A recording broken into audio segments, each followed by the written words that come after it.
Your God is a prisoner. You have taken the infinite consciousness, the supreme energy that breathes life into billions of galaxies, and you have locked him in a little book, inside a little building, inside a little fearful mind. You say your God is love, yet you fight for him.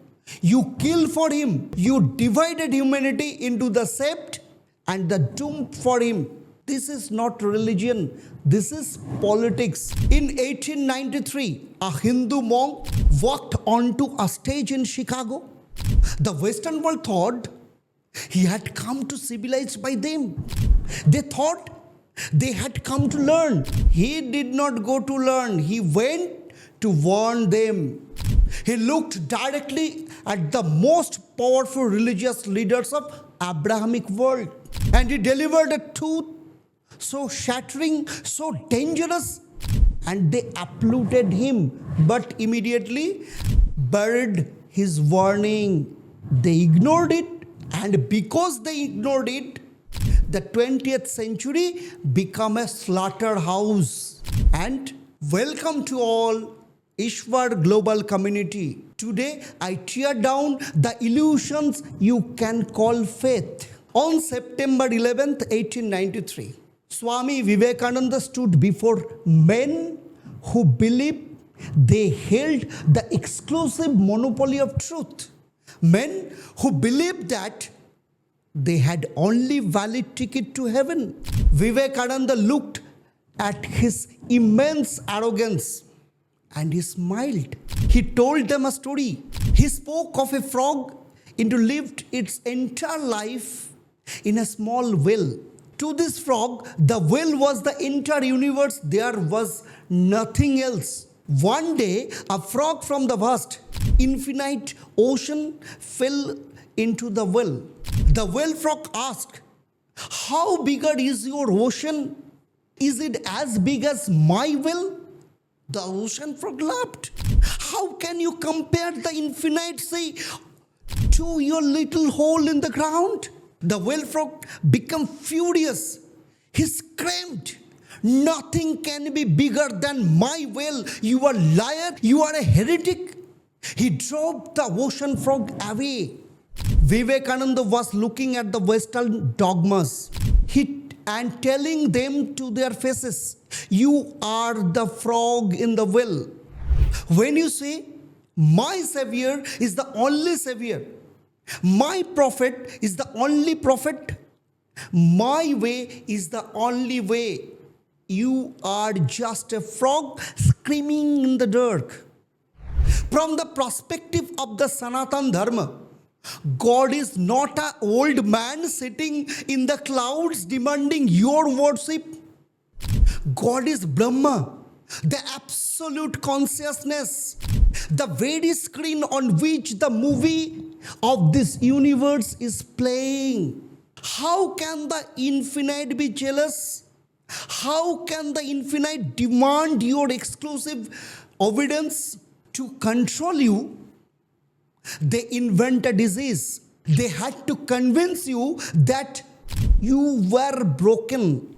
They told you that you were born in sin, that your very nature is filthy. And conveniently, they are the only ones holding the cure. What a brilliant business. Sell the guilt and then sell the redemption. Listen to what Vivekananda wrote in the Chicago. Listen to the absolute rebellion of the Hindu mind. He said, "Children of immoral bliss, what a sweet, what a hopeful name. Allow me to call you brethren by that sweet name, years of immoral bliss." It is a sin to call a man so. It is a standing libel on human nature. Do you understand the magnitude of this? Sanatan Dharma completely rejects your original sin. Hinduism does not call you a sinner. Hinduism calls you ignorant. A sinner needs a savior to beg for forgiveness. An ignorant man just needs to wake up. You are not a wretched creature. You are Aham Brahmasmi.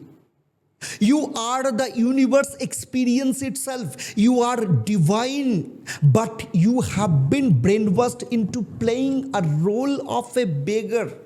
Vivekananda warned them of their exclusivity. He said sanctarianism, bigotry, and its horrible descendant fanaticism have long possessed this beautiful earth. They have filled the earth with violence, drenched it often with human blood. What happens when you believe your will is only the will?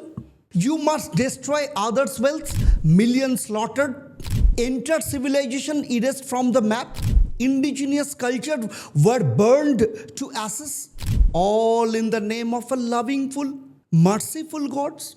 On the other hand, Sanatan Dharma is the only major civilization that has never crossed its borders to impose its gods to another by the sword. Never. Why? Because when you know the ocean is the infinite, you do not fight over the shape of the cup you use to drink the water.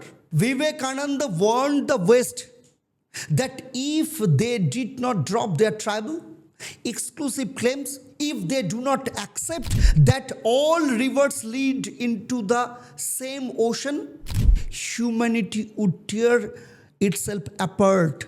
Look at your window today. The psychological depression, the cultural decay, the endless wars, it all happening because man is disconnected from his own cosmic nature. This channel ISWOR is not here to entertain you. There is enough cheap entertainment in the world. You are entertaining yourself to death. I am here to shatter your conditioning.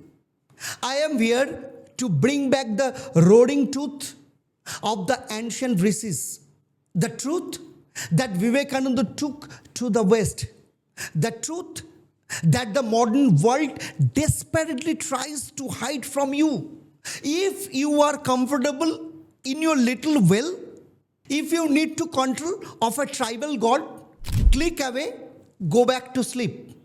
But if you want to see the ocean, if you are ready to drop your ego, shatter your trini illusions, and expression the infinite oceans that lives inside your own chest, then subscribe, join the ISWOR global community.